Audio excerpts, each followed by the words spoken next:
y a quelqu'un là? Il n'y a personne derrière les buissons? Au fond là-bas, des piliers? Il n'y a personne qui me regarde? Ah mince, il n'y a personne là?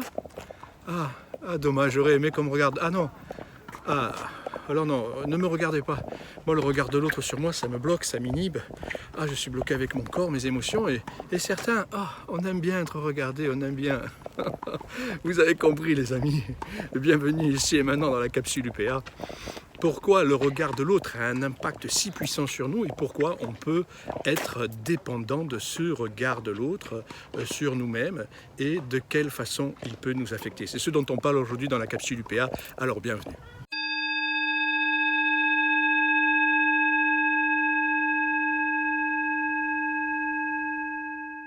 Alors c'est tout à fait naturel de pouvoir aussi exister dans le regard de l'autre ou d'être aussi impacté dans le regard de l'autre. C'est-à-dire que l'autre va nous renvoyer quelque chose, nous allons lui renvoyer quelque chose et pour certains ça nous impacte et jusqu'à pouvoir aussi en avoir une certaine dépendance. Pour autant, ce regard de l'autre, il est naturel, il fait partie aussi de notre biologie, il fait partie aussi de notre écosystème de création de la réalité. Et ce premier regard que l'on va vivre à un moment donné, eh bien c'est lorsque on est en train d'arriver, c'est lors de la naissance en fait. Et dès qu'on arrive, dès que l'on est, alors et dès que l'on se pose là, les premiers temps avec la mère, le père, eh bien, ce sont les deux archétypes, ce sont les deux personnes dans le regard de l'autre, dans lequel on va exister. Et lorsqu'on commence à exister dans ce processus du regard de l'autre, eh bien, c'est énorme ce qui se passe, puisque à ce moment-là, on prend conscience. On prend conscience de l'existence lorsqu'on arrive. Bien sûr, on fait connaissance. Nos parents aussi prennent conscience de nous. Voilà le corps, il est là, il est arrivé. Et il y a peut-être un être dedans ou pas, je ne sais pas la conscience qui est là. Et d'un coup, à ce moment-là, il y a bien sûr, dans ce regard de l'autre, l'enfant, il va mémoriser le mimétisme, il va mémoriser les attitudes, les comportements, les sentiments, les émotions, tout ce qu'il va percevoir, parce qu'il est complètement ouvert, cet enfant, dans son potentiel, au champ des possibles.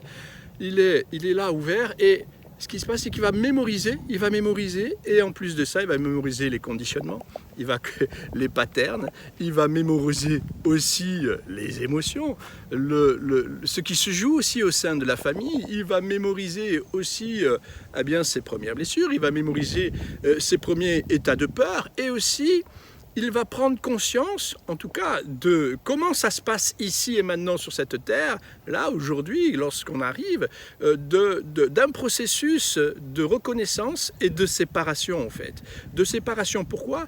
Parce qu'on va toujours, encore une fois, je le répète, aller chercher la valeur des sentiments de nous-mêmes au travers de l'autre. C'est-à-dire que si vous arrivez dans une famille, et ce qui est le cas pour moi, 99,9% de pourcentage, de sens de cas, c'est que vous arrivez dans une famille où on est encore dans un processus d'aller chercher la valeur des sentiments de soi au travers de l'autre, de ne pas regarder à un moment donné ce qui peut, et c'est l'état de conscience aujourd'hui de l'être humain sur Terre, même s'il y en a qui impulsent aujourd'hui une nouvelle possibilité d'existence, eh bien, on rentre dans une formation, vous rentrez en formation directe.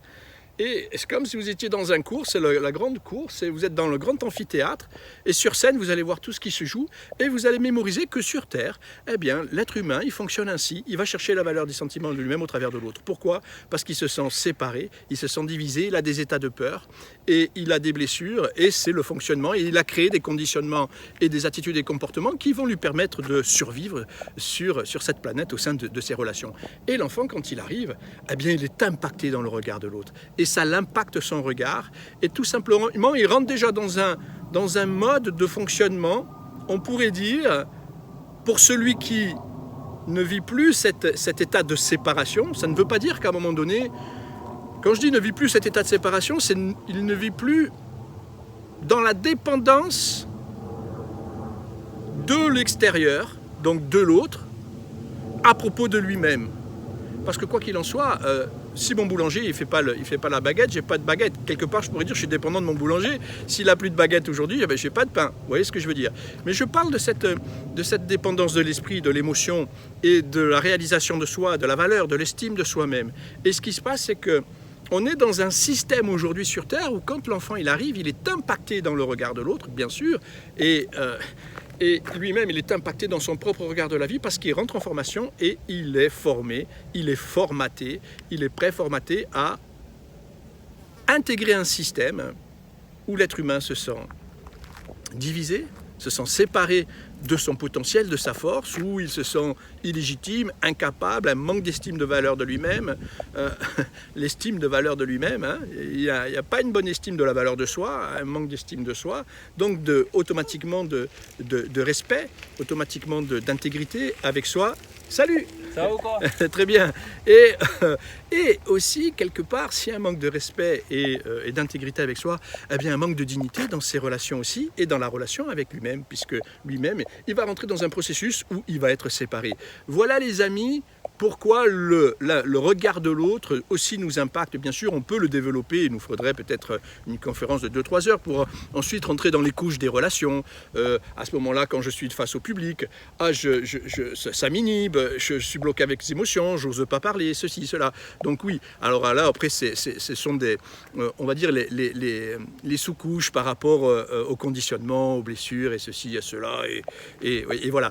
Mais ce que je voulais vous dire principalement, c'est pourquoi le regard de l'autre peut-il m'impacter aussi fort et à un moment donné j'en suis dépendant? C'est parce que je rentre dans un système aujourd'hui qui est comme celui-ci sur Terre. Il est comme cela. Et je disais précédemment que quoi qu'il en soit, même lorsqu'on rentre dans un processus, un cheminement intérieur, et peu importe dans quel narratif vous allez le chercher, le bien-être, le développement personnel, la prise de conscience, une psychologie active, intuitive, globale, intégrale, ou une spiritualité. Après la spiritualité, quand on ouvre les guillemets, il y a des narratifs à dizaines dans le mode de la spiritualité. Mais ce sur quoi je reviens à chaque fois, au travers de tous ces narratifs dans lesquels vous pouvez visionner et vous rendre compte qu'il y a beaucoup de gens qui parlent de plus en plus de ça, et puis ça devient de plus en plus à la mode. Donc, soyez aussi vigilants par rapport à là où vous allez focuser votre attention. Hein. Le temps, c'est de la vie, et la vie qui s'écoule, elle s'est écoulée en tout cas dans le monde de la matière. Après, dans le monde quantique et de l'infiniment petit, ça fonctionne autrement. Mais en tout cas, pour nous, nous avons un corps et le temps, c'est de la vie, et il est important de pouvoir user de ce temps, vivre ce temps de la meilleure des façons. Donc, pour en revenir à ce regard et à cet impact du regard de l'autre et de ma possible dépendance, la dépendance, elle est chez tous les êtres humains à des niveaux différents, à des degrés différents. Puisque lorsqu'on va chercher la valeur des sentiments de soi-même au travers de l'autre, eh bien, il ne faut pas non plus se mentir à soi-même ou refouler encore. Ben oui, il y a une dépendance. Il y a une dépendance. Il y a une dépendance sur le désir d'aimer et le fait d'aimer, le désir d'aimer et d'être aimé, ce désir qui est là. Et bien souvent, ce décalage, en tout cas, le process dans lequel rentre l'enfant, eh bien, c'est un système aujourd'hui où, qu'on pourrait dire, en tout cas, les personnes qui ne sont plus dans ce système-là, qui ont aussi accueilli le fait de ne plus résister, de ne plus être dans le blocage et dans le contrôle. C'est-à-dire d'accueillir ce qui se joue aussi dans l'instant, de ce qui peut-être peut se sentir séparé, divisé dans un état de peur, blessé, de l'accueillir pour qu'il puisse y avoir une prise de conscience et bien entendu, dès qu'il y a prise de conscience, eh bien, je pose un autre regard sur la situation et je peux commencer à dénouer la corde et tous ces nœuds qui se sont créés sur le fil rouge de votre vie et qui fait que eh bien, je vais avoir moins d'impact par rapport à tous ces nœuds qui se sont créés. Je vais avoir moins d'impact, ça va moins venir m'impacter et je vais pouvoir les gérer au mieux dans l'instant. Et dans cette gestion consciente, comme je le dis bien souvent dans ces capsules, vivre dans une gestion consciente sans être impacté par ces nœuds sur lesquels j'ai pu poser un regard, une prise de conscience. Et dès qu'on prend, on prend conscience de ce pourquoi à un moment donné ça s'est posé et de quelle façon ça se pose dans un système de création de la réalité complètement obsolète. Quand je dis obsolète, il est là, hein. La vie, la survie est en ce moment sur Terre, mais ce qui se passe, c'est que, et existe, mais ce qui se passe depuis bien de temps maintenant, mais lorsque tu as compris, tu es revenu à toi, tu as fait un cheminement de prise de conscience, tu t'aperçois que, ah oui, là où je focalisais fut un temps mon attention sur tel ou tel nœud, sur le fil rouge de ma vie, qui a été créé depuis que on m'a regardé, où j'ai existé dans le regard de l'autre, et dans ce regard de l'autre, j'ai mémorisé, et j'ai été formaté, et je suis devenu un personnage, hein, une légende, tu l'appelles comme tu veux, ou un mythe, ou de moi-même, et j'œuvre ainsi, et je fais de mon mieux, et je survis. Et à ce moment-là, dès qu'il y a une prise de conscience, il y a une transformation, il y a une opération consciente qui se passe dans le corps physique, dans les émotions, dans les sentiments qui se passent. Et aussi dans tout ton système cérébral, il est de moins en moins, comment dirais-je, surchargé d'informations, puisque tu libères l'information, tu décristallises, et puis d'un coup tu t'aperçois que wow, il y a beaucoup plus de calme, de silence qui opère, de paix. Et comme je le dis, c'est toujours dans une gestion consciente, on ne vit pas dans le monde de oui-oui, il est possible qu'on puisse être bousculé par la vie à un moment donné ou à un autre. Donc c'est toujours d'avoir cette possibilité de pouvoir le vivre dans cette gestion consciente au quotidien vers un bien-être, jusqu'à ce que ce regard de l'autre ne t'impacte plus comme à un moment donné où tu étais au momentum de l'impact. Tu étais au momentum de l'impact en fait. Et tu ne sais pas gérer, dans tes relations ce momentum de l'impact lorsque ça se présente. Tu ne sais pas le gérer. Alors tu es en réaction et tu te positionnes sur ce que tu as choisi à un moment donné de te positionner à partir de tes attitudes et comportements pour survivre en fait. Donc tu restes toujours dans le contrôle. Donc tu es de moins en moins impacté et tu es de moins en moins dépendant face au regard de l'autre. Et ce regard de l'autre, il se met bien sûr dans les relations familiales, il est de moins en moins dépendant, tu es de moins en moins dépendant. Donc si tu reviens dans une autonomie de toi-même, une gestion de toi-même, une conscience de toi-même. Donc c'est là que tu redeviens ce leader conscient de ta vie, ce capitaine à bord, parce qu'il y a de moins en moins de dépendance vers l'extérieur et tu reviens vers cette autonomie de ton être. Encore une fois, si ton boulanger n'a plus de pain, tu seras quelque part dépendant de ton boulanger parce qu'il n'a plus fait de pain. Mais vous avez bien vu où est-ce que je focus ce partage aujourd'hui. Et ce qui se passe, c'est que, et encore une fois, si tu as une machine à pain, tu peux te faire du pain à la maison aussi. Donc, tu vois, il y a toujours une porte de sortie. Mais ce que je veux dire, c'est que, par là, c'est que tu seras de moins en moins impacté par le regard de l'autre. Tu seras de moins en moins dépendant par le regard de l'autre parce que tu reviens à toi. Tu reviens à cette... Voilà, on a tous une quête, vous avez une quête. Il y en a qui parlent de mission de vie, de contribution de vie, mais je pense que, quoi qu'il en soit, tu reviens à toi. Tu reviens dans l'essentiel, tu reviens dans ton essence. Et l'essentiel, alors quand tu reviens dans l'essentiel, tu retrouves le sens de la vie, où tu peux rentrer dans des relations maintenant, où chacun peut s'exprimer à sa façon, où il y a une communication consciente qui se joue, qui se partage dans la relation à l'autre, que ce soit la relation amoureuse, que ce soit la relation amicale, ou ton entourage le plus proche, le plus intime ou moins intime, et ça circule beaucoup mieux. Hein, c'est là, c'est présent, c'est pour toi.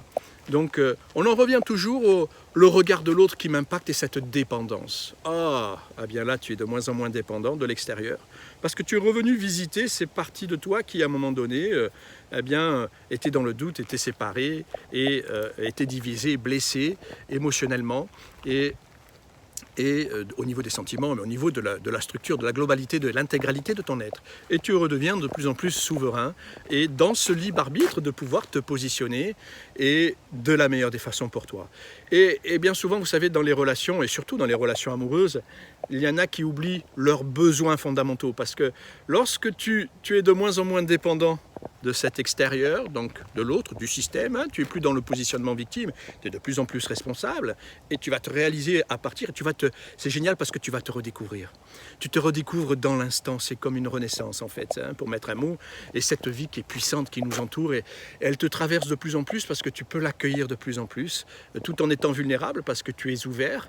Mais tu n'es plus vulnérable parce que tu vas être blessé. Non, tu as transformé ce qui pouvait à un moment donné générer ces blessures, ces émotions, ces attitudes et comportements qui sont aussi très lourds énergétiquement et qui te prennent beaucoup de force, puisque tu focalises ton attention là-dessus.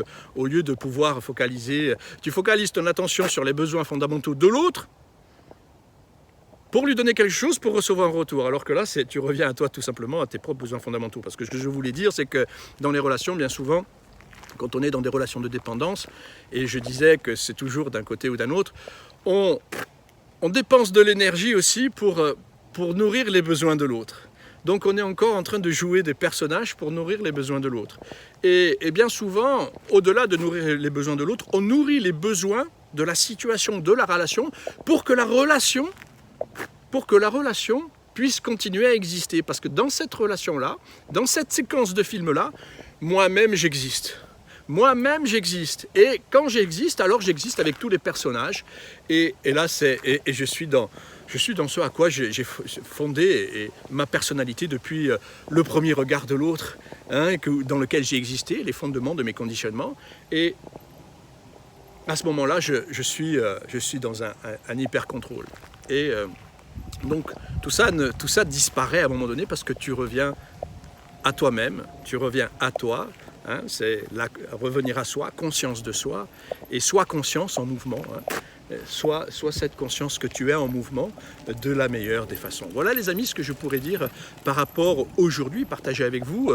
Et encore une fois, vous savez, quand je partage ces vidéos-là, par exemple sur l'impact du regard de l'autre sur soi et la dépendance que je peux avoir sur ce regard de l'autre sur soi, et encore de vivre ce désir d'aimer et d'être aimé, c'est parce que moi-même j'ai été dans cette dans cette position-là, je l'ai vécu, et lorsque j'ai fait ce cheminement à moi, de pouvoir, et quand je dis à moi, c'est de pouvoir regarder aussi à un moment donné ce qui dissonnait, hein, parce que, bah oui, il faut y aller, hein, il faut regarder aussi ce qui dissonne. Et lorsque tu aussi regardes ce qui dissonne et ce qui emmène cette douleur et cette souffrance à ce moment-là, eh bien, tu fais ce cheminement-là. Et je vous partage aussi ce que j'ai pu expérimenter, hein, à la lumière de la conscience de moi-même. Et je vous remercie pour vos témoignages à chaque fois que je reçois, et qui me font chaud au cœur, et qui me donnent aussi toujours un supplément d'envie de partager avec vous et de pouvoir vous donner toutes ces informations. Et bien sûr, pour ceux qui désirent rentrer dans le processus supéra, vous êtes bienvenus parce que c'est ce processus-là, hein, de ne plus être impacté par l'extérieur, mais de revenir à soi. C'est ce processus de prise de conscience. On n'a pas besoin de se mettre des plumes je ne sais où, de se faire des peintures ou de faire des rituels, je ne sais pas, pendant des nuits et des nuits. Alors, quand je dis ça, c'est pourquoi je vous dis ça, parce que en même temps que je vous dis ça, je rigole beaucoup parce que moi-même je l'ai fait. Mais je me suis aperçu que il y a des années en arrière, je l'ai fait. Vous voyez, je rigole de moi-même, c'est bien de pouvoir rigoler de soi-même. Mais je me suis aperçu que, comment dirais-je, bon, c'était bien, j'avais besoin de le faire parce que j'avais besoin peut-être d'appartenir à une famille de ceci, une famille de cela, et tu t'aperçois que quoi qu'il en soit, c'est toujours, quand tu as besoin d'appartenir à une famille, c'est toujours te sentir reconnu dans le système de l'autre, et te sentir moins seul. Mais ce qui se passe, c'est qu'on n'est pas seul en fait. Et puis on peut être très très bien avec soi, dans sa solitude, hein. Et je vous prie de me croire que lorsqu'on revient dans cet espace-là de complétude, eh bien on n'est pas seul, ne serait-ce que d'être là. On est rempli les amis. Donc c'est simplement dans un processus de prise de conscience. Donc je disais, si pour ceux qui veulent nous rejoindre, rejoignez-nous, parce que c'est toujours le début, c'est toujours le bon moment, et peu importe, hein, qu'on ait 25, 30, 40, 50, 60, et c'est formidable parce qu'il y a toujours cette possibilité de pouvoir revenir dans cet espace qui est le vôtre sans être impacté par l'extérieur, sans être impacté par ce regard de l'autre et cette dépendance du regard de l'autre. Donc je me réjouis aussi de vous inviter à passer à l'action. Et en tout cas, en ce qui me concerne, je me ferai une joie de pouvoir vous accueillir. Sur ce, je vous dis à très bientôt. Likez cette vidéo, partagez-la parce que c'est très important de pouvoir partager ces informations. Partagez cette vidéo et commentez. Et aussi, vous pouvez partager aussi des thèmes sur lesquels vous aimeriez que je puisse intervenir. Je me ferai une joie de pouvoir y répondre. Sur ce, je vous dis à très bientôt et prenez soin de vous.